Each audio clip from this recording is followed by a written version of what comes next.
poster session, who has PowerPoint presentation, to please come here and give it to Zé Gonçalves. For the rest of the speakers of the week, please find him some time along the week before your talk and give the presentation to him to be uploaded to this computer, okay? Preferably without virus.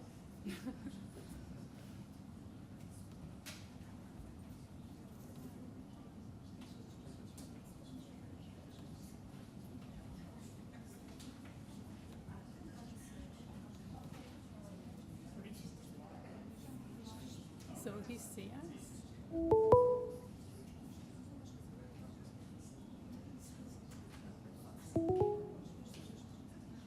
Hello, Alan. Can you hear us?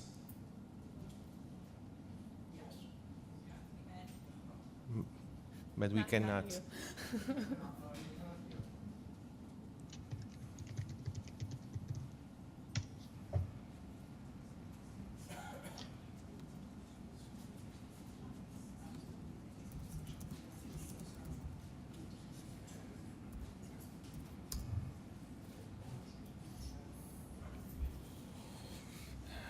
Este é do som que está entrando ali.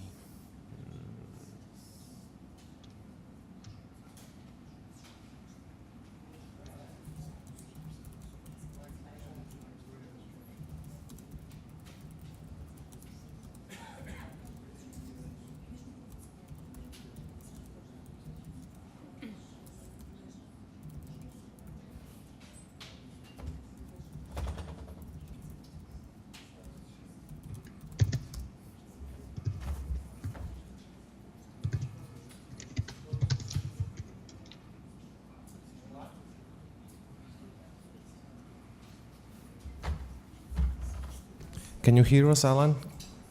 Yes. Okay, fine. Can you hear me? Yes, we can. Oh, good. Okay.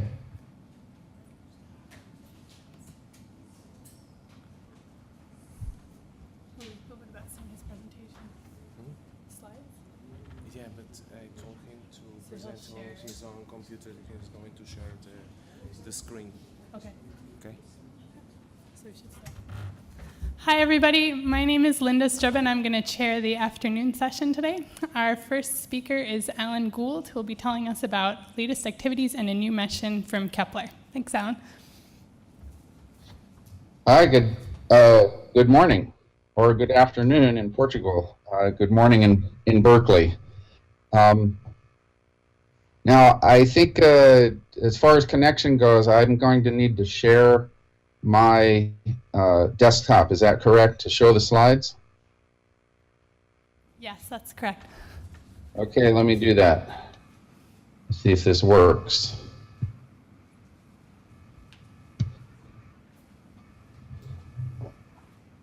Can you see the slide now? We can, yes. Oh, good. It works. Great. So far, so good. Okay, well, the Kepler mission is for those who are not familiar with it, it's a mission, NASA mission, to determine how frequent there are, or how many Earths there are actually in the universe, by looking at a particular section of sky in Lyra, in the Lyra and Cygnus region of the sky, right near the Milky Way. I'm from the Lawrence Hall of Science, University of California, and we do the education and outreach for the Kepler mission, along with people from the SETI Institute. All of the things that I'm going to talk about are pretty much documented on the education page from the Kepler website. And on this slide, you can see in the upper right, there's sort of an ongoing count of how many planets have actually been confirmed, discovered by Kepler. And that would be, can you read that number, 978? Yes. You can, okay, so the resolution is good. But aside from that, there's 4,234 planet candidates Those are planets that are they're probably planets, but they haven't been confirmed yet.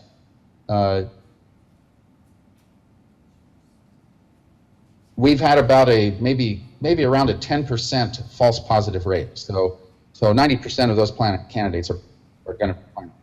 We're reasonably certain. Now I'd like to show you, let's see, since we don't have, since I'm sharing my desktop, I'm going to show you some things live from here. So I need to start up a QuickTime window. Hold standby for 1 second. I have a way of doing this, I think. Okay, there's a picture of me.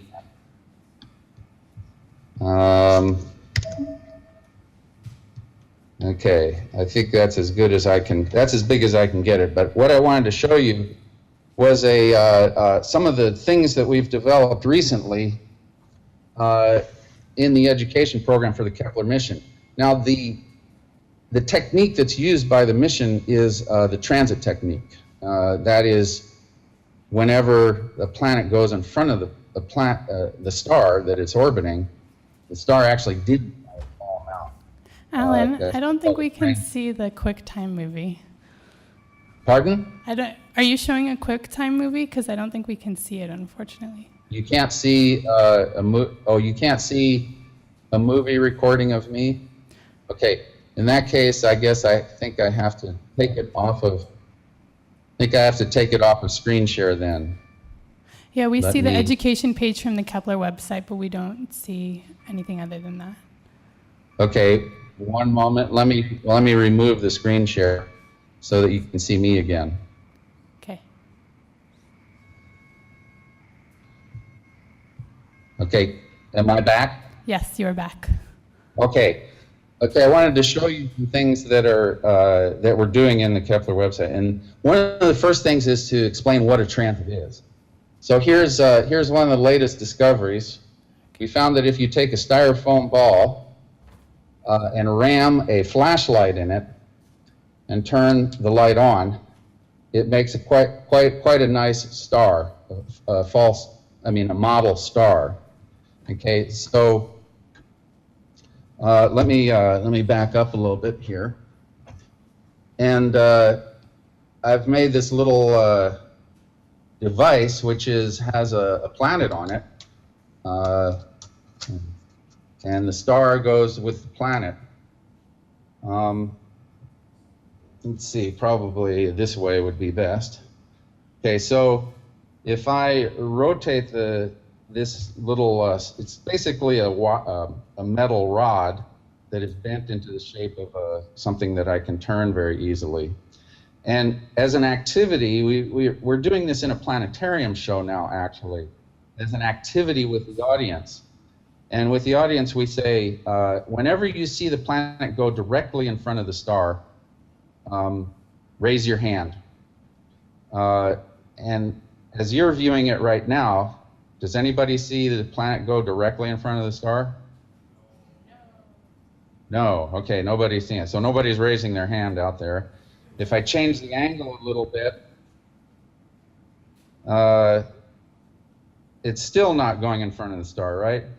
But if I change it so that the orbit is exactly in line, well, as soon as I get it lined up right, there we go.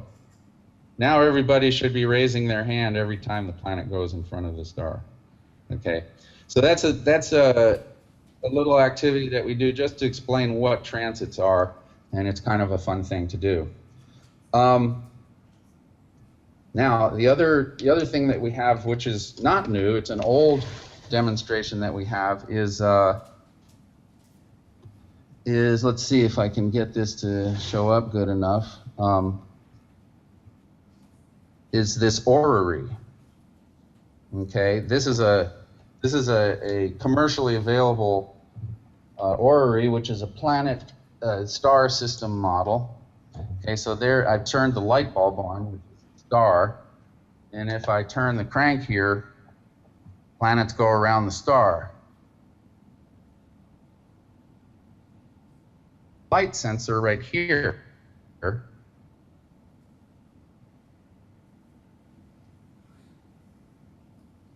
That's and that's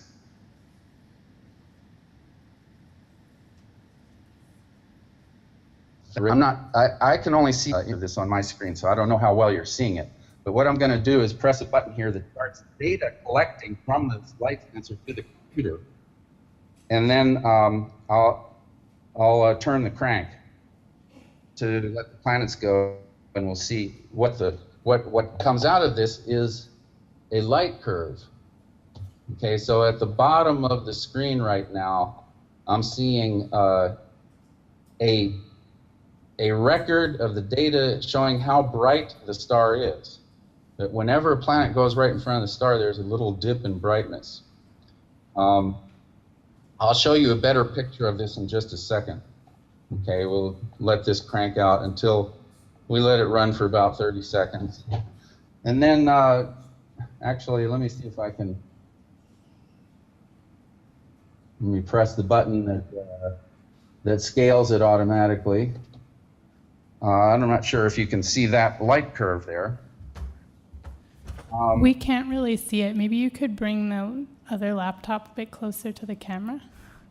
Actually, let me do a little bit better. I'll show you, I'll go back to the slideshow and I'll show you a good image of that, of a light curve. Okay, great. From this setup. Okay, so now I need to switch back to screen share.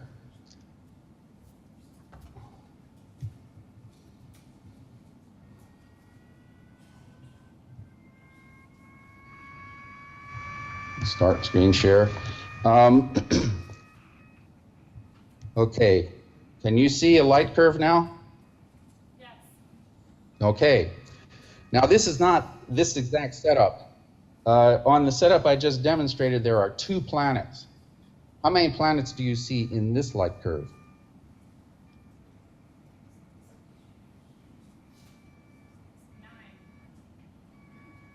9. Okay, well, there's 9 drops in brightness, but how many planets? 2. Okay, the resolution may be good enough to show 2. There's a deep drop in brightness here. There's 3 of them, and then there's 1, 2, 3, 4, 5, 6 drops in brightness of a smaller one, and there's another set of drops in brightness, which you might not be able to see, but they're little tiny ones up near the top of the picture here. Okay, so these are questions that we ask in this activity. How many planets are there? There's actually 3. Which is the biggest? It's the one with the biggest drop in brightness. Which is closest to the star? That would be the one that has the smallest or the shortest period. The period you can tell by the distance between the drops in brightness, how long it takes to go around the star. And the shortest distance is actually the smallest star in this, or the smallest planet in this picture. Okay. Online, there are some other activities. There's a really nice activity called Kepler Exoplanet Transit Hunt, where you pick a star to monitor. This is a model of the whole system of Kepler, where you generate a light curve and you analyze it to see how big the planet is, how long it takes to go around the star, which actually then tells you how far it is from the star, from Kepler's third law. And in fact, that's why the mission was named Kepler, because that's a critical mathematical relationship to tell how far the planet is from the star once you know the period. And then from that, you can tell how hot the planet might be and whether or not it's in the habitable zone of the star. There's a lot you can tell, and it's amazing that you can tell all of that just by how the star behaves in terms, how it dips in brightness of the star. Because we certainly can't see the planets directly. Now, okay, I think I probably only have a couple minutes left, so I want to give you a few of the results. This is a graph of the planets that have been discovered, and in this graph, all of the yellow points are Kepler-discovered planets. And along the x-axis are the orbital period, and the y-axis is the planet radius. So you can see that there's a lot of Earth-sized planets now that are being discovered that were never known before. And there's also, this is another graph showing the different types of planets, sizes of planets. And in our solar system, there's a few Earth-sized planets, rocky, and there's the giant planets, Jupiter. But in our solar system, there's none of these super Earth size, which are from 1.25 to 2 times the size of Earth. And then there's none of these mini Neptunes, which are over 2 times the size of Earth. So whole new classes of planets have been discovered by Kepler. This graph is a result from a recent paper, which essentially the essential result is that that almost every star now is known to have a planet. Okay, at least the estimates are that every star has at least one planet, and there's a lot of Earth-sized planets out there too. But what do these planets look like? Well, here's some artist depictions. This planet is disintegrating. It's very close to its star. It's probably a gas planet where the gas is blowing away. This is the first rocky planet that was ever discovered, Kepler 10b. It's also very close to its star with a period of less than 1 Earth day. In the lower left, you can see it's 0.84 days. So it's extremely hot, probably molten metal there. There have been planets found around double stars, binary stars. These are called circumbinary planets. And so the planet Tatooine, here we have a picture of planet Tatooine from Star Wars. That was not known when the movie was made, but it was not known whether such planets really exist, but now we know they do exist. This particular one, 16b, is a bit on the cold side, and so it probably is not Luke Skywalker's home. But maybe we'll find it. Okay, just a couple more. There's Kepler 47 is orbiting a double star, but one of the planets, there's 2 planets, one of them is actually in the habitable zone. And there's a number, here's one that's in the habitable zone that is one of those super Earths. A little over, well, it's over twice the size of Earth. We think it might be made mostly of water. So who knows what that one's like. Let me skip over a couple more here and give you the latest is that Kepler had 4 reaction wheels on it that allowed it to point very precisely to its target location. And it needed only 3, but this is like a little gyroscope, actually, that helps the spacecraft point. And 2 of them ultimately failed over the course of the 4 years that it was pointing. And so it lost the ability to point continuously at that one target. But clever engineers figured out a way to point the spacecraft very precisely with only 2 reaction wheels, but we were restricted to the ecliptic plane. So you see the few years of this second mission has been approved and is now operating, the K2 mission, and there are fields that are planned and that are actually being observed now, not just to find planets, but to do precise photometry on other objects like nebulae, star clusters, variable stars, globular clusters, galaxies, you name it. Astronomers are having a field day with this. And I think my time is probably well over time, so I will turn the show over to somebody else at this point. Questions if you have time.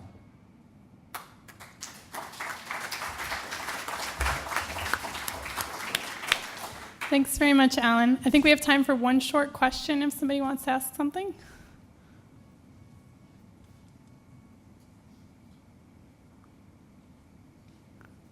question? Okay, well, that's fine since we're pretty short on time anyway. Thank you so much for joining us from Berkeley, Alan, and let's thank Alan again. Thank you.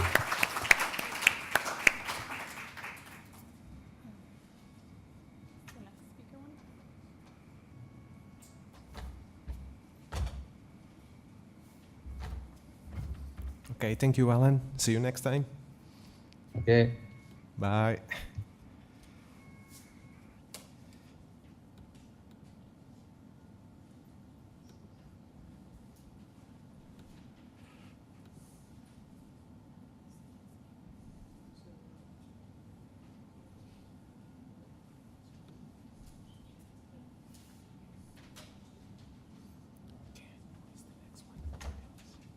It's actually Where? no, don't open this one. No. It's kind of yeah. You have your presentation? This This one. is the last one. Also, Last Yeah. one. this one I need actually. Yeah, It's from... it's wrong one. Yeah. Can you full screen it, please? Yeah. I think you can use the... Yeah. This one, maybe. Do you want to say anything? Okay. Our next speaker is Oded Ben-Harin. Thank you. My name is Oded Ben-Horin. I'm working at Stord Haugesund University College in Norway. Today I'd like to present Skylight, a global science opera, which is a specific case within the Write a Science Opera initiative or project. Previously today, it was explained by Pamela that crazy ideas are good, so I think I might be presenting a good crazy idea today.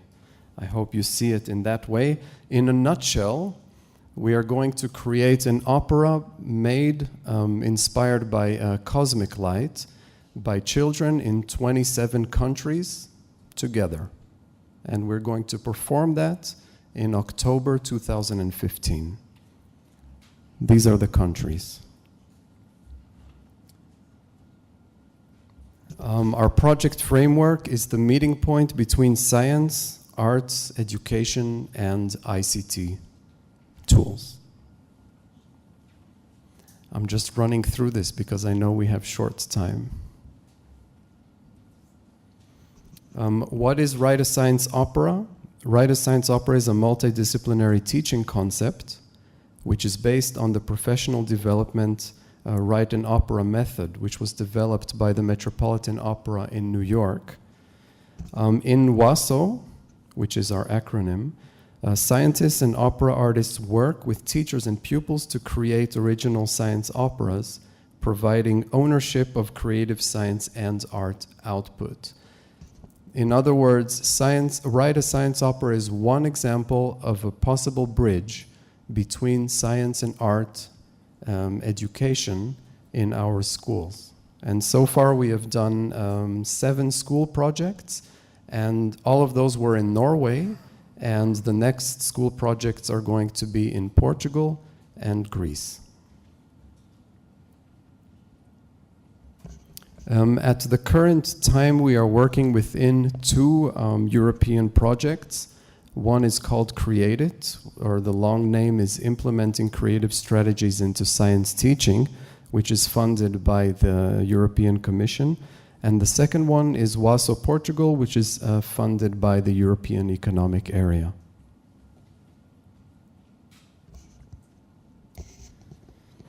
So through the Galileo Teacher Training Program, our idea is to create a network of 27 schools in 27 countries, many European countries, but also countries in Africa, the Middle East, Asia, Australia, America, both North and South America, and write an opera inspired by the International Year of Light 2015.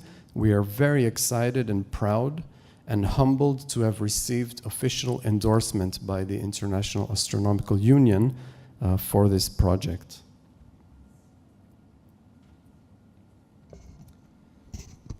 This is going to happen on two levels. The first question is how we develop the opera.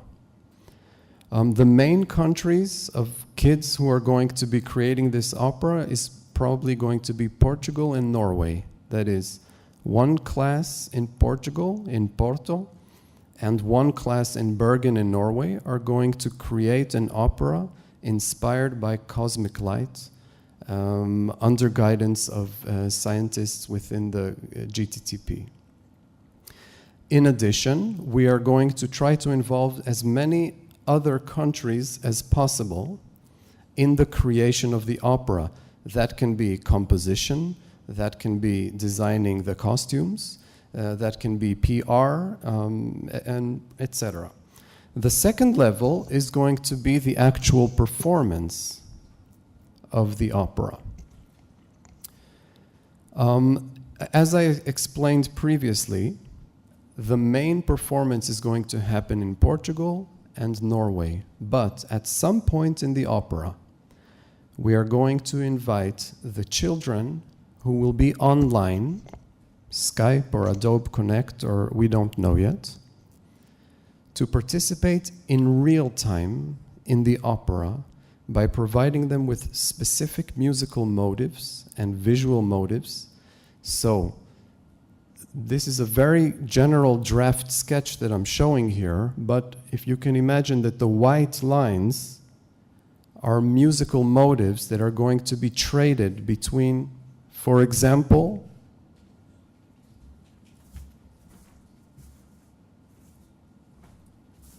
if we start in the upper left hand over there, the kids in a class in Sri Lanka are going to send a musical motive to the kids in the class in the Palestinian territories, who are going to then send it to the kids in, I can't read it, it's quite small, Mozambique or Indonesia, etc.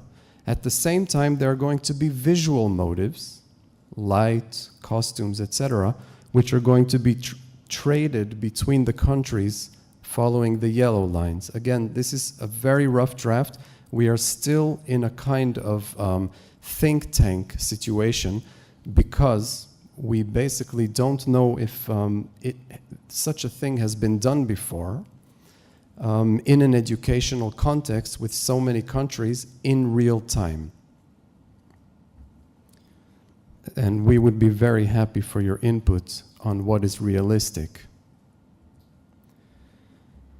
The first time we did a similar activity was limited to just two countries, Norway and Greece. And here you have a class of Norwegian school children who wrote an opera inspired by the Norwegian oil industry.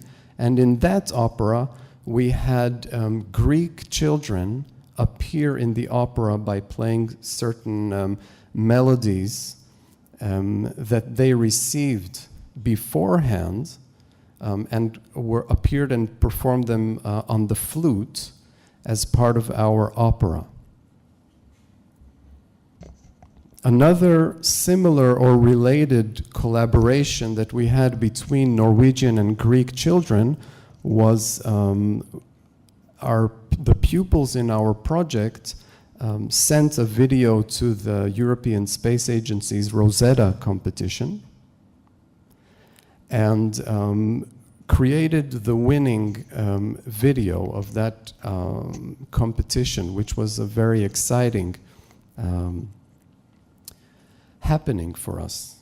So we have been experimenting with such cross borders, real life collaborations, but we are interested in taking it to the next level, as I previously explained.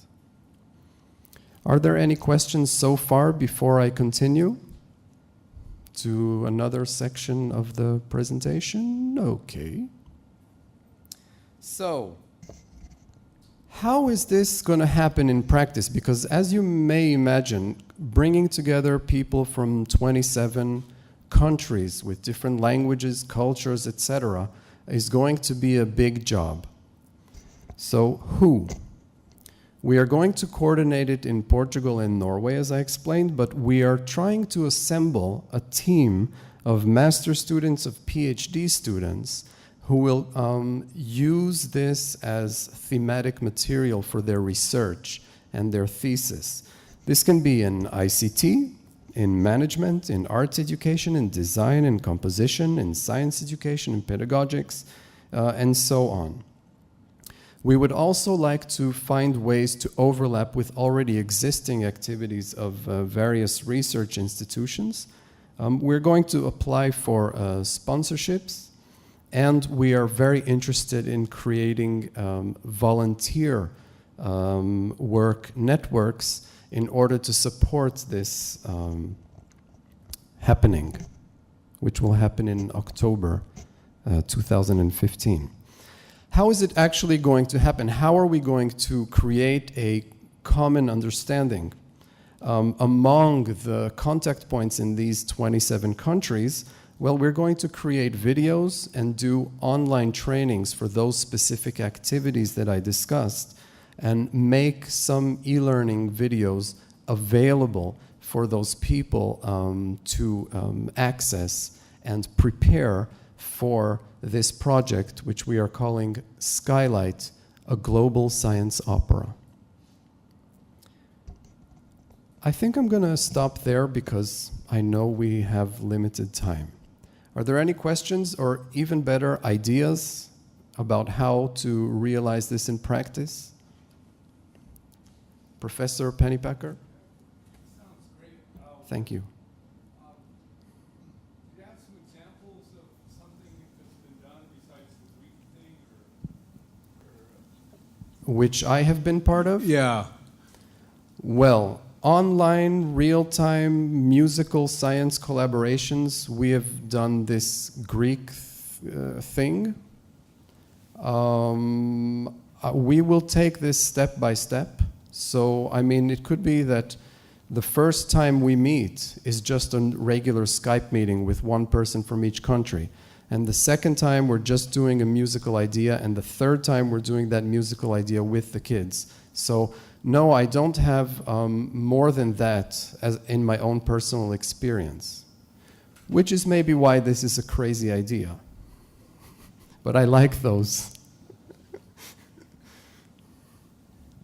Looking at this, I see you're using students from similar time zones, meaning Northern Europe, Southern Europe, possibly further south than that, so they won't have to worry about the other side of the world? Those are mainly the countries I mentioned, but we are also having Sri Lanka, China, Australia, Chile, United States. So the answer is we will have to deal with that challenge, and at some point somebody's going to have to be awake at 3 a.m. Yes. Actually, when I used to do things like that, we had schools would have sleepovers. So